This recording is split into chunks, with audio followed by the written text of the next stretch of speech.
여러분, 혹시 매달 자동이체되는 통신비 확인해 보신 적 있으세요? 아마 대부분 그냥 그러려니 하고 넘기셨을 겁니다. 하지만 이 숫자를 한번 들어보시겠어요? 한국인 1인당 평균 통신비 월 7만 원에서 9만 원입니다. 4인 가족이라면요. 월 28만 원에서 36만 원, 1년이면 336만 원에서 432만 원이 통신비로 나갑니다. 잠깐만요. 432만 원이면 뭘 할 수 있을까요? 제주도 가족여행, 입원, 자녀 학원비 몇 달치, 아니면 노후를 위한 적금에 넣을 수도 있는 돈입니다. 그런데 이 돈을 우리는 당연히 내야 하는 돈이라고 생각해 왔습니다. 하지만 2026년 1월, 지금 이 순간 통신시장에서 뭔가 거대한 변화가 일어나고 있습니다. 그리고 이 변화를 먼저 알아챈 사람들은 이미 움직이기 시작했어요. 오늘은 20년간 우리를 묶어둔 통신시장의 구조가 어떻게 무너지고 있는지, 그리고 우리가 어떻게 하면은 연간 수십만 원을 절약할 수 있는지 낱낱이 파헤쳐 보려고 합니다. 요즘 동네 휴대폰 매장 가보신 적 있으세요? 예전에는 신제품 나올 때마다 사람들로 북적였던 곳이 요즘은 너무 조용합니다. 대리점 점주들은 한숨부터 쉽니다. 요즘 손님이 안 와요. 와도 약정은 절대 안 해요. 실제로 2024년 한 해, 대한민국 자영업 폐업자가 100만 명을 넘어섰습니다. 휴대폰 대리점들도 이 거대한 폐업의 파도를 피하지 못했습니다. 물론 경기가 안 좋은 것도 있지만은 통신사 대리점의 폐업은 조금 다른 이유가 있어요. 언론에서는 뭐라고 할까요? 경기 침체로 스마트폰 교체 주기가 길어졌습니다. 맞는 말이긴 한데요. 이건 표면적인 이유일 뿐입니다. 진짜 이유는 소비자들의 구매 패턴이 근본부터 바뀌고 있기 때문이에요. 알뜰폰 시장 데이터를 한번 볼까요? 한국정보통신진흥협회 과학기술정보통신부 자료를 보면요. 2020년에는 약 800만 명 수준이었던 알뜰폰 가입자가 2022년 10월에는 1246만 명까지 치솟았습니다. 그런데 여기서 재미있는 게 2024년 말에는 949만 명으로 줄어들었어요. 어? 그럼 알뜰폰이 망한 거 아니야? 그렇게 생각하실 수 있는데요. 아닙니다. 2025년 중반 다시 1011만 명으로 회복했고 현재 시장 점유율은 16.7%를 차지하고 있어요. 왜 이런 부침이 있었을까요? 통신 3사가 5G 요금제를 공격적으로 인하하면서 일시적으로 고객을 끌어갔기 때문입니다. 하지만 정부가 2024년 도매 요금을 52%나 인하하면서 알뜰폰이 다시 경쟁력을 회복한 거죠. 그런데 더 중요한 건 심리적 변화입니다. MZ세대를 중심으로 2년 약정이라는 단어 자체에 거부감이 생기기 시작했어요. SNS에서는 통신비 인증 문화가 확산되고 있습니다. 나 이번 달 통신비 29,000원 나왔어. 이런 인증글이 올라오면 댓글에 부럽다. 나도 바꿔야지. 이런 반응들이 달립니다. 소유보다 선택을, 브랜드보다 실속을 중시하는 가치관으로 바뀌고 있는 거예요. 통신사 대리점이 조용해진 이유, 이제 아시겠죠? 단순히 경기 탓이 아니라 시장의 구조 자체가 무너지고 있는 겁니다. 그럼 이 약정이라는 게 대체 언제부터 시작됐을까요? 2000년대를 기억하시나요? 그때는 진짜 보조금 전쟁 시대였습니다. 통신사들이 서로 고객 모으겠다라고 휴대폰을 거의 공짜로 뿌렸어요. 길거리에서 휴대폰 돌리는 판촉건들 다들 기억하시죠? 그런데 이게 너무 과열되니까 정부가 개입합니다. 2014년 10월 1일 이동통신 단말기 유통구조 개선법, 일명 단통법이 시행됩니다. 보조금 상한선을 정해서 과도한 경쟁을 막겠다는 취지였죠. 그리고 이 법은 11년간 유지되다가 2025년 7월 22일 폐지됩니다. 그럼 이제 보조금 전쟁이 다시 시작되는 거 아니야? 많은 사람들이 그렇게 예상했습니다. 하지만 현실은 달랐어요. 단통법 폐지 전 보조금은 73만 3천 원 수준이었는데 폐지 후 2025년 9월에는 75만 원, 겨우 1만 7천 원, 2.3% 정도만 증가했습니다. 예상했던 보조금 전쟁은 일어나지 않았어요. 통신 3사는 보조금 대신 5G 요금을 인하하는 방향으로 선택했기 때문입니다. 그럼 통신사와 대리점은 어떻게 돈을 버는 걸까요? 통신사 입장에서 보면요. 고객에게 기계값 30만 원을 할인해 줍니다. 대신 24개월 동안 비싼 요금제에 묶어두는 거죠. 결과적으로 통신사는 30만 원을 할인해 줬지만 그 3배에서 5배를 회수합니다. 대리점은 어떨까요? 약정으로 고객 한 명 가입시키면은 수수료로 20만 원에서 40만 원을 받아요. 반면 자급제 폰 판매는 5만 원에서 10만 원 정도밖에 안 됩니다.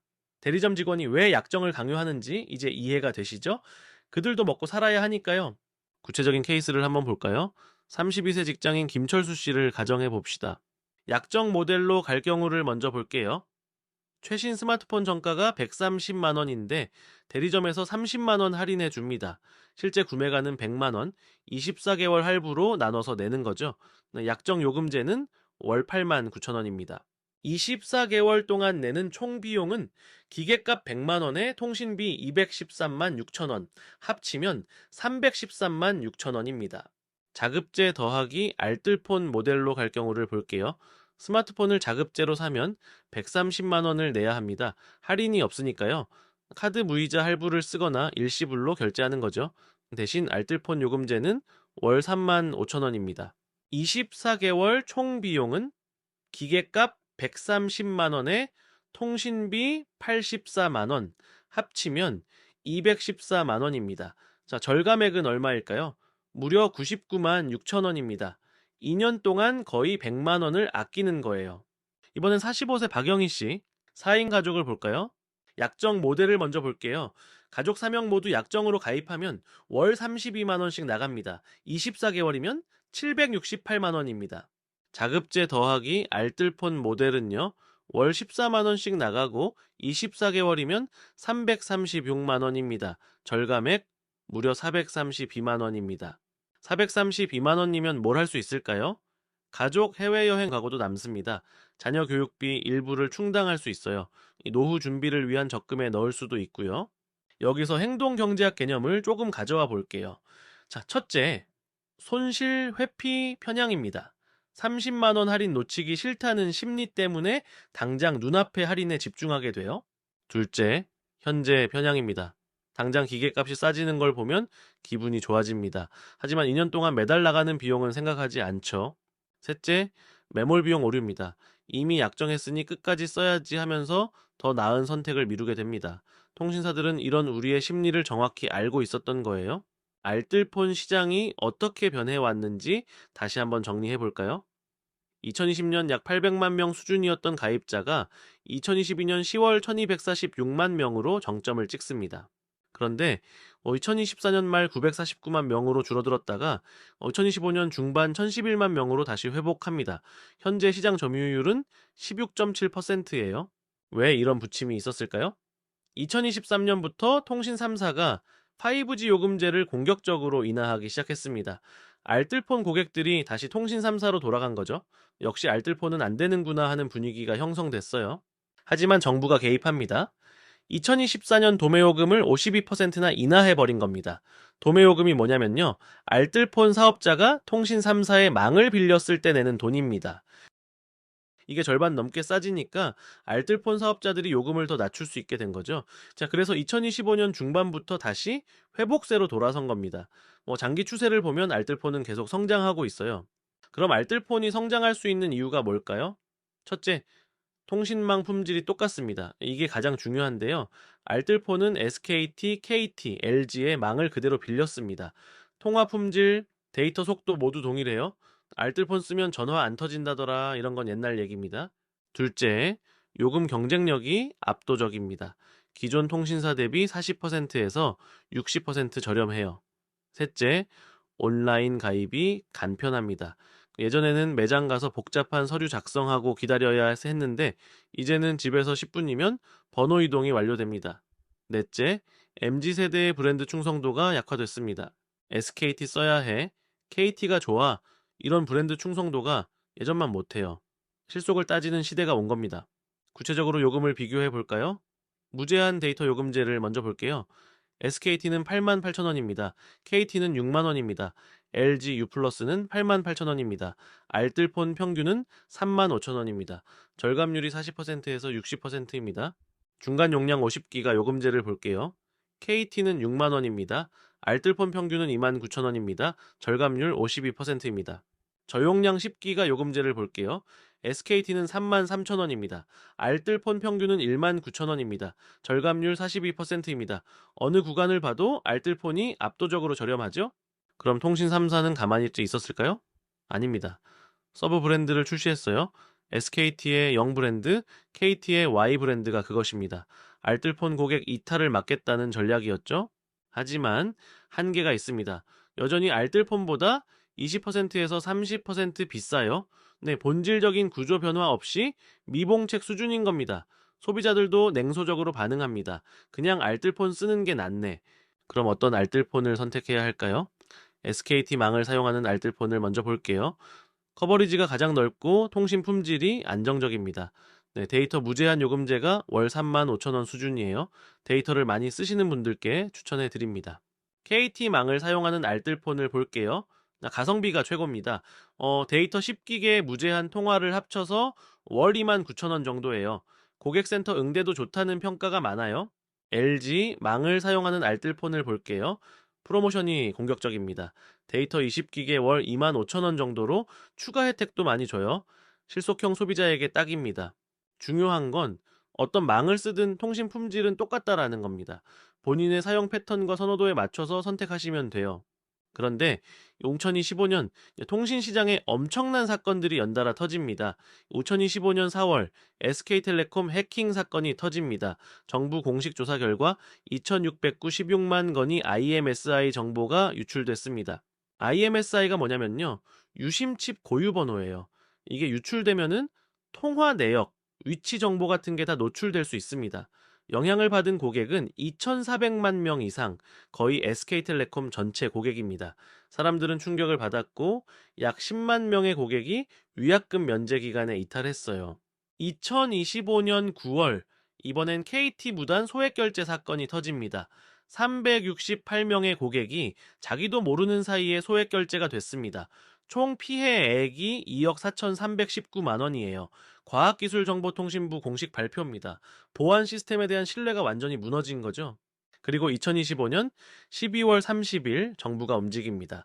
과학기술정보통신부가 KT의 위약금 전면 면제를 권고합니다. 사실상 강제 조치였어요. 연합뉴스, 코리아타임스 등 주요 언론이 일제히 보도했습니다. 보안 사고로 고객 피해를 입혔으니 떠나고 싶은 사람은 위약금 없이 보내줘라. 정부가 소비자 편에 선 겁니다. 그리고 2026년 1월 초 역사적인 순간이 펼쳐집니다. 12월 31일 첫날 1142명이 KT를 떠났습니다. 하루 만에 10,000명이 넘는 숫자예요. 1월 3일 금요일 하루에 21,017명이 이탈했습니다. 첫 주말을 맞아 사람들이 몰린 겁니다. 4일간 누적 이탈자는 5만 2,661명입니다. 업계 집계와 조선일보 보도를 종합한 수치입니다. 위약금 부담 없이 자유롭게 선택할 수 있게 되자 단 며칠 만에 5만 명이 넘는 사람들이 움직인 거예요. 이건 전례 없는 일입니다. 이 사건이 왜 중요할까요? 첫째, 정부가 소비자 편에 서기 시작했습니다. 예전에는 통신사가 갑이었어요. 약정은 소비자 보호를 위한 장치다, 이런 논리를 펼쳤죠. 하지만 이제는 통신사도 책임을 져야 하는 시대가 온 겁니다. 둘째, 약정은 소비자 보호 장치라는 논리가 붕괴됐습니다. 정부가 위약금 면제를 강제했다는 건 약정이 통신사의 이익을 위한 장치였음을 인정한 겁니다. 셋째, 집단 소비자 행동의 위력을 증명했습니다. 단 며칠 만에 5만 명이 넘는 사람들이 움직였어요. 네, 개인의 선택이 모이면 시장을 바꿀 수 있다는 걸 보여준 거죠. 이런 흐름이 계속된다면 3년 후는 어떻게 될까요? 알뜰폰 점유율이 20%를 돌파할 것으로 예상됩니다. 현재 16.7%인데 매년 조금씩 증가하고 있어요. 통신 3사의 본격적인 요금 경쟁이 불가피합니다. 고객 이탈을 막으려면 요금을 내리는 수밖에 없어요. 대리점 중심 유통이 온라인 중심으로 재편될 겁니다. 이미 시작됐고 가속화될 거예요. 여기서 여러분이 궁금해하실 질문들을 미리 답해 드릴게요. 알뜰폰 쓰면은 통화 품질 떨어지나요? 아니요. SKT, KT, LG망을 그대로 사용하기 때문에 통화 품질은 완전히 동일합니다. 다만 통신사 직영 고객센터가 아니라 알뜰폰 고객센터를 이용하게 되는 차이는 있어요. 약정이 남았는데 위약금 내야 하나요? 2026년 1월 현재 KT는 정부 권고로 위약금을 면제하고 있습니다. 다른 통신사도 보안 사고가 발생하면 위약금 면제 가능성이 있어요. 일반적인 경우에는 위약금과 향후 월 절감액을 비교해 보시면 좋겠어요. 예를 들어 위약금이 20만 원인데 월 5만 원씩 절감된다면 4개월 후부터는 이득이 되는 거죠. 가족 모두 바꿔야 하나요? 대부분의 경우 가족 전체가 알뜰폰으로 전환하는 게 유리합니다. 통신사의 가족 결합 할인보다 알뜰폰 절감액이 더 크기 때문이에요. 하지만 개별 상황에 따라 다를 수 있으니 계산해 보시는 걸 추천해 드립니다. 지금 바로 바꾸는 게 나을까요? 만약 통신사 보안 사고로 위약금이 면제되고 있다면 즉시 전환하시는 게 좋습니다. 네, 일반적인 경우에는 약정 만료 3개월 전부터 알뜰폰 사업자를 비교하고 준비하시면 좋겠어요. 여러분, 우리는 지금 역사적인 순간을 목격하고 있습니다. 자, 2025년 4월 SK텔레콤 해킹으로 2,400만 명이 영향을 받았습니다. 9월 KT 무단 결제 사건이 터졌습니다. 12월 30일 정부가 위약금 면제를 강제했습니다. 그리고 2026년 1월 단 4일 만에 5만 2,661명이 KT를 떠났습니다. 이것은 무엇을 의미할까요? 개인의 선택이 모이면 시장을 바꿀 수 있다라는 살아있는 증거입니다. 통신사가 더 이상 갑이 아닌 시대가 온 거예요. 다시 한번 정리해 볼게요. 월 5만 원을 절감하면 1년에 60만 원, 10년이면 600만 원, 20년이면 1200만 원입니다. 4인 가족이 알뜰폰으로 전환하면 2년간 432만 원을 절감할 수 있어요. 432만 원이면 뭘 할 수 있을까요? 해외여행 갈 수 있습니다. 자녀 교육비에 보탤 수 있습니다. 노후를 준비할 수 있습니다. 이 돈을 우리는 당연히 내야 하는 돈이라고 생각해 왔습니다. 하지만 이제는 다릅니다. 오늘 30분만 시간을 내서 내 통신비를 확인해 보시면 좋겠어요. 최근 3개월 평균이 얼마나 나오는지, 실제로 데이터를 얼마나 쓰는지요. 이번 주에는 알뜰폰 사업자들을 비교해 보시면 어떨까요? 내 사용 패턴에 맞는 요금제가 뭔지, 어떤 망을 쓰는 게 좋을지 알아보시는 거죠. 약정 만료가 3개월 이상 남았다면 미리 준비하시고, 만약 위약금 면제 같은 기회가 온다면 주저하지 마시면 좋겠어요. 통신비는 세금이 아닙니다. 얼마를 낼지, 어떤 서비스를 받을지 모두 여러분이 선택할 수 있어요. 2026년 약정이라는 굴레에서 벗어나 진짜 자유를 선택해 보시면 어떨까요? 20년간 우리를 묶어뒀던 구조가 무너지고 있습니다. 그리고 그 변화를 만드는 건 바로 여러분의 선택입니다. 지금까지 카툰 경제학이었습니다. 오늘 영상이 도움이 되셨다면 구독과 좋아요 부탁드려요. 댓글로 여러분의 통신비 절감 경험도 공유해 주시면 감사하겠습니다. 다음 영상에서 만나요.